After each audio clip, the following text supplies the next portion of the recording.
Blue Revenue. What's going on?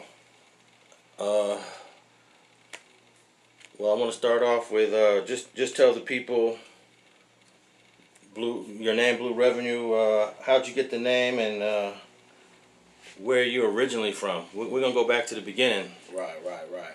Well, I get the name, man. That's like just a rap moniker, man. I was known for getting a few dollars throughout my life, so since a youngster, all my life really. But yeah, so blue, get money, blue revenue. It kind of went hand in hand with what I had going on in the streets, so that's where that comes from. Okay, and take me back to the beginning, because you're originally from Compton, LA area. Yeah. That's where you was born, huh? Yeah, that's first base for me. I was born in Gardena Memorial Hospital. First year of my life, my parents moved to a street called Corrosis in Watts. By the time I was 2, we moved to 124th Street, Mona Boulevard, Compton area. I stayed there to about 12 years old, 13 at the most. Then, we shuffled around a little bit, but I ended up out there in Perris, California around 13 years old. My parents moved out there, trying to keep me out of trouble, but little did they know that shit is everywhere. So were your parents together at the time they made that move? Yeah, yes they were. Did they sit down and talk with you and say, "Hey, we're packing up and moving east"? Yeah, I actually visited out there in Paris a few times because I had family members, uncles and grandparents and stuff that had relocated out there. So, but me as a kid, man, it seemed like such a far away place. I didn't know where the hell I was at. It was like a culture shock. So, I thought it was just so far. You know what I mean? But yeah, I end up being stuck out there, man, and I realized I wasn't going nowhere else. So, man, I made Paris my home. And did it take a while to adjust, or what? I wouldn't say that. Initially, I saw a few things that were different from being in a Los Angeles setting. Like different nationalities. I didn't see there. Where I stayed in Compton, it was just specifically black, and you see some Hispanics. Everybody was pretty much a gang member. You know what I'm saying? It wasn't like regular people.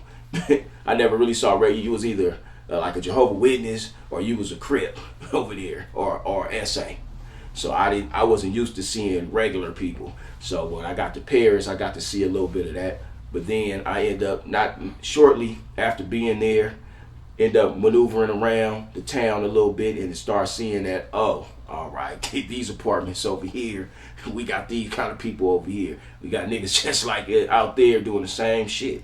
I realized it was a lot of the same shit going on. Just a slight difference in the communities. Yeah, so I ended up growing up there. Once I realized, hey man, this is where I'm at. I never, at this time I didn't have a lot of money. I'm still a kid. I didn't have the resources to try to get back and forth to LA. So it was just like, this is what it's gonna be for me. So I accepted that. I embraced that, and there we went. I was kind of upset at my parents at first, because they, got me out my element. I'm like, damn man, why you move me out here? You know what I'm saying? But I end up getting used to it, and it is what it is. Yeah. Now, what area in Compton, in terms of hood, did you live closest to when you was younger? Well, I lived directly in the Mona Park area. And were you already having an understanding of some of the gang stuff in Compton when you was 12, 13? Of course. I saw my first man get killed right next door when I was about 3 years old, something like that. My dad had to come grab me because I'm like a little kid and I'm amazed these dudes having this shootout, and I'm like actually walking towards it, like I'm walking towards the TV to see the movie or something. So my pops had to come grab me and get me in the house and get me on the ground. But yeah, I actually witnessed something like that. So it was already like, just from a kid, my mind was already conditioned to see violence, drug dealing, and just gang activity, period. You know what I mean? So it was already in me. When I got to Perris, it was like, shit. Were you aware of some of the street stuff when you was in elementary school? Hell yeah. I went to Carver Elementary. Hell yeah. Niggas gang was from hoods in elementary. Yeah. Yup. So you had a pretty good understanding of multiple hoods in Compton before you moved out to the IE. Yeah, because actually when I was staying in the Mona's, I didn't go to school, elementary school there, so I still didn't know those dudes over there until I got to middle school, because I went to school with the Carvers at Carver Elementary. And then I would go home after that. At that time, I'm still a young kid, so I wasn't outside like that. You know, I go home. So it wasn't until I went to middle school where I met a few dudes from the neighborhood right there. Okay. Yeah. So how many siblings did you have, and what was it like when you finally made that move east? Well, it's 4 of us in total, me and my siblings. And when we made the move, you said what was that again? What was it like as all 4 of you guys went together, I'm assuming, right? Yeah, we were all in the same household. Yeah. And did any of your other siblings getting a little taste of what it was like living in Compton? Well, me, I was the oldest.